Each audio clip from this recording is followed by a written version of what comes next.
જેતપુરના સિંઘમની દારૂ પર તબાહી જોવા મળી રહી છે। એસપી વિજય ગુજ્જર સિંહના માર્ગદર્શન હેઠળ જેતપુર પોલીસે દારૂના કાળા કારોબાર પર બોલાવી છે તબાહી। લાખોનો દારૂ ઝડપી આજે ગુજરાતમાં દારૂબંધીના કાયદાને મજબૂત કરતી એક મોટી સફળતા મળી છે। જેતપુર પોલીસને સફળતા મળી છે। દારૂના બુટલેગરો માટે જાણે કાર્ડ બનીને આવેલા જેતપુર પોલીસ અધિકારીઓને લાખો રૂપિયાની દારૂના જથ્થાને ઝડપી પાડી કાળા કારોબાર પર તબાહી બોલાવી દીધી છે।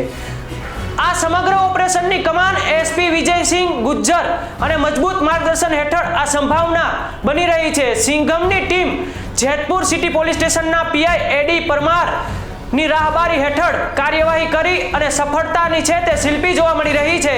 ટીમમાં સામેલ એએસઆઈ ભાવેશ ચાવડા અને તેમની ચોક્કસ બાતમીના આધારે દરોડો પાડવામાં આવ્યો છે। જપ્ત કરેલા મુદ્દામાલ પર પોલીસે કાર્યવાહી કરી છે। મોટી બ્રાન્ડના દારૂનો વિશાળ જથ્થો છે તે પકડી પાડ્યો છે અને જેની બજાર કિંમતનો લાખોમાં આંકવામાં આવી છે। જેતપુર પોલીસ પર ફરી એકવાર સાબિત કરી દીધું છે કે જેતપુરમાં દારૂનું દૂષણ ચલાવી લેવામાં નહીં આવે।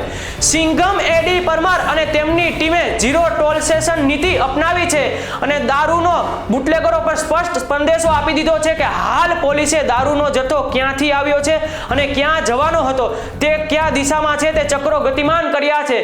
તમામ સંબંધિત વધુ અપડેટ જોવા માટે આપ જોતા રહો સત્ય સમર્પણ ન્યૂઝ। નમસ્કાર।